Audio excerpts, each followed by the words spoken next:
علماء کرام و پیارے سامعین، اسلامی رشتے انصار سماعت کرنے والی میری ماں اور بہنوں، السلام علیکم ورحمۃ اللہ تعالی وبرکاتہ۔ وعلیکم السلام ورحمۃ اللہ وبرکاتہ۔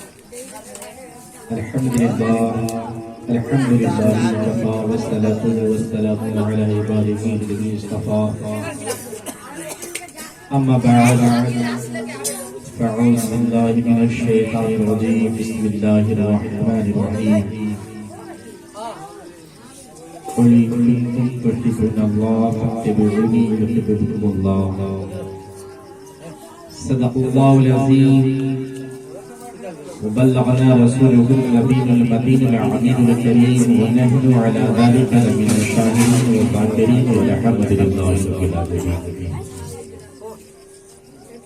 غوث اعظم بے منو بے سر و ساما، مدد قبلینی مدد کعبہ ما مدد قادری نارے یا غوث اعظم ظلم زند شیخ احمد رضا خان قطب عالم ظلم، قادری کر قادری رہ قادریوں میں اٹھا، حضر عبدالقادری قدرت نما کے واسطے کہیے آمین آمین۔ بہرے شبلی شرحل دنیا کے بتوں سے بچا، کار عبد واحد میریاں کی واسطے۔ عزیزان ملت اسلامیہ، شرح صاحب سے لے کر اب تلک آپ نے نعتیہ کلام کا دورہ بھی سماعت کیا، تقریر بھی سننے کو ملا۔ ہم سے قبل شاعر ہند و نیپال حضرت اکمل رضا اکمل سدا بڑھی میں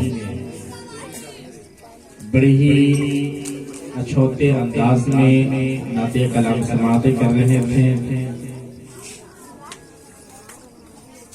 عالم نبی فاضل جلیل حضرت علامہ غلام آدم صفی صاحب قبلہ کی بھی مدلل مفصل قرآن و حدیث کی روشنی میں خطاب آپ نے سماعت کی۔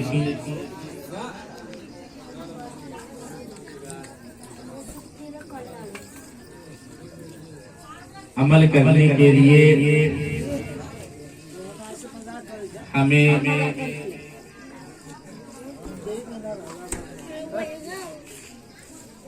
وہی کافی ہیں، لیکن آج ہم اور آپ ہر چیز کو ایک رسمی طور پر نبھاتے ہیں، جس کی وجہ سے ہم جہاں پر ہے وہیں پر ہیں، ہم آگے بڑھنے کی کوشش نہیں کرتے ہیں۔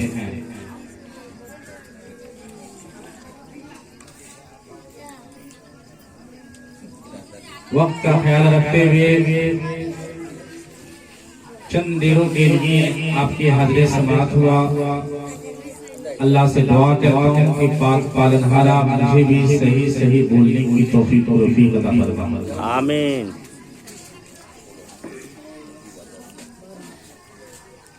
اسٹیج کے قریب ہمارے ساتھی محترم خطیب امام آپ کے حضرت علامہ عظمت صاحب کی بلا واقعی میں بہت سالوں کے بعد ملاقاتیں ہوئی ہیں۔ تمام حضراتوں کی دعا لیتے ہوئے دو تین اشعار آپ کے سماعت کے حوالے کر دیا۔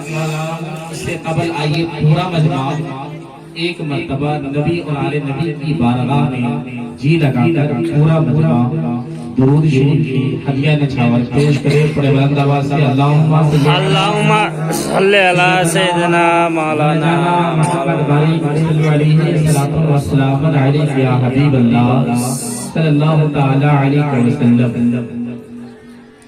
درود شریف جہاں بھی رہیے پڑھتے رہیے، یہ آپ کا وقت نہیں مانگتا۔ کام کرتے رہیے کھیتوں میں پھر بھی پڑھتے رہیے، سائیکل سے جا رہے ہیں پھر بھی پڑھتے رہیے، سو رہے ہیں پھر بھی پڑھتے رہیے، جاگے تو پھر بھی پڑھتے رہیے۔ میں سو جاؤں یا مصطفیٰ کہتے کہتے، کھلے آنکھ صلی علی کہتے کہتے، سبحان اللہ، ایسا ہمارا ورد ہونی چاہیے۔ درود کے حوالے سے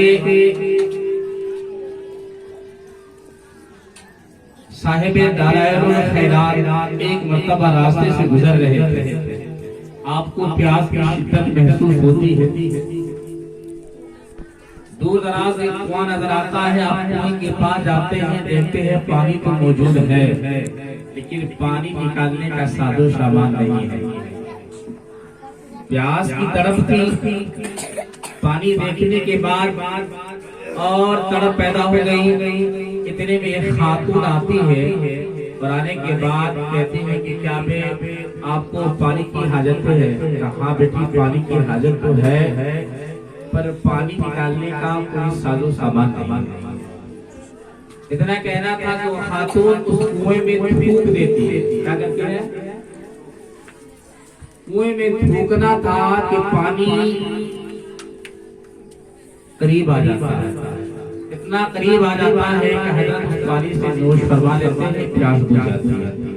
جب چلنے لگتی ہے وہ خاتون تو حضرت پوچھتے ہیں خاتون جات رہی ہو پر یہ تو بتاتی جاؤ کہ تم دن میں کون سا ایسا وظیفہ پڑھتی ہو یا کون سی عبادتیں کرتی ہو جس کی وجہ سے اللہ نے تمہاری زبان میں اتنی تاثیر رکھا ہے.